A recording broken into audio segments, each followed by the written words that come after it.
Hi friends, welcome back to Tamil Mahesh vlogs. நான் உங்கள் தமிழ். என்னடா இது முருங்கைக்கீரை காட்டுன்னு பார்க்குறீங்களா? இன்றைக்கி சூப்பரான வித்தியாசமான முருங்கைக்கீரையில் பொடி ஒன்று செய்ய போகிறோம், சாதத்தில் போட்டு சாப்பிட்றதுக்காக.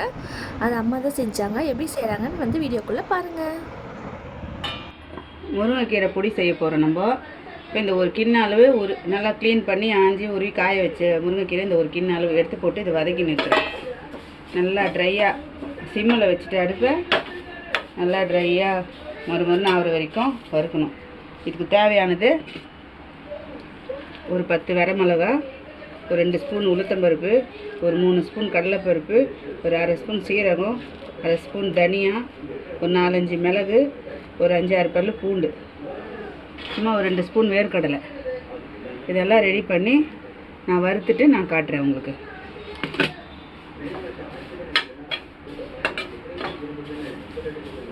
நல்லா வறுபட்டுடுச்சு. இப்போது பாருங்கள், இது பண்ணோடனே நுறுங்குது பாருங்கள். அப்படி வச்சுக்கணும்.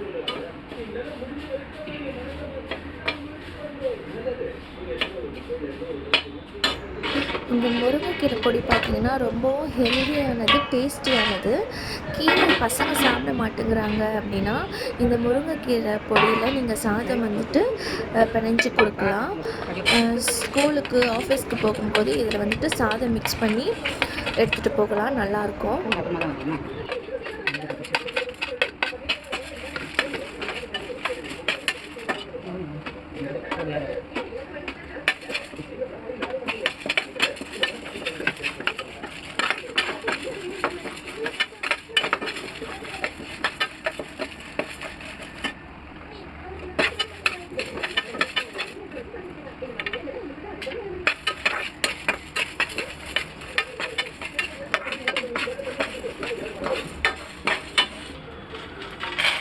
ஏற்கனவே வறுத்த வேர்க்கடலை தான், நான் சும்மா அந்த சூடு ஏறதுக்காக நான் போட்டு.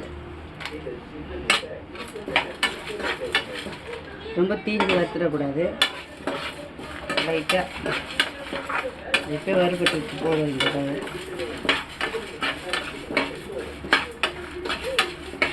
நல்லா வாசனையாக இருப்பாருங்க வறுக்கிறது. இதையும் அந்த பாத்திரத்துலேயே போட்டுக்கலாம்.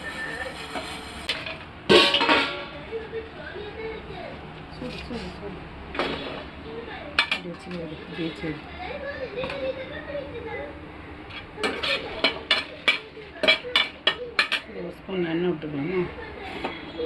எண்ணெய் எடு.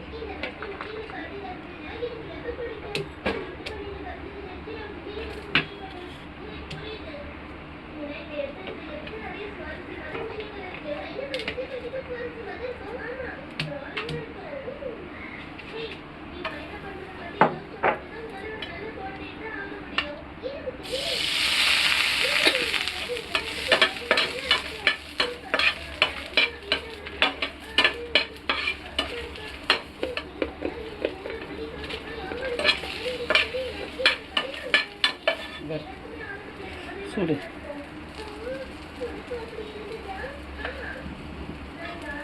இப்போ வச்சுக்கிட்டீங்களா? ஆமாம், இது எத்தனை வச்சுக்கணும்.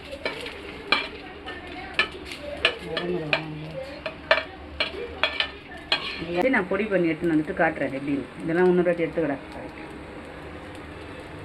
அதில் நல்லா நேராக எடு, ஃபுல்லாக தெரிகிற மாதிரி எடு. அது எடு, இது எடுத்தியா? ஷார்ட்டாக இது தேவை எடுத்துன்னு போட்டுக்கலாம்.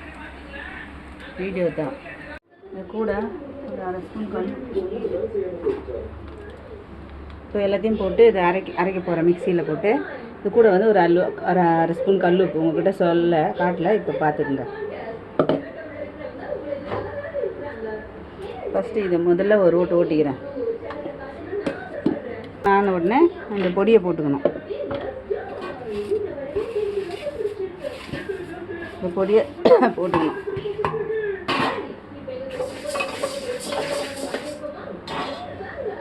பொடியை போட்டு அவ்வளோதான் ஃப்ரெண்ட்ஸ். இந்த அளவுக்கு குறைப்பாக அரைச்சி எடுத்தோன்னா சூப்பரான முருங்கைக்கீரை பொடி ரெடி ஆகிடுச்சு. இந்த வீடியோவை வந்து உங்களுக்கு பிடிச்சிருக்குன்னு நம்புகிறேன். இந்த வீடியோ பிடிச்சிருந்ததுன்னா லைக் பண்ணுங்கள், கமெண்ட் பண்ணுங்கள், வீடியோவை மற்ற ஃப்ரெண்ட்ஸ் கூட ஷேர் பண்ணுங்கள். நம்ம சேனலை மறக்காமல் சப்ஸ்கிரைப் பண்ணிக்கோங்க. முருங்கைக்கீரை பொடி தொடர்ந்து நம்ம சேனலுக்கு சப்போர்ட்டை கொடுங்க. இந்த முருங்கை பொடியை நீங்கள் கண்டிப்பாக வீட்டில் ட்ரை பண்ணி பாருங்கள்.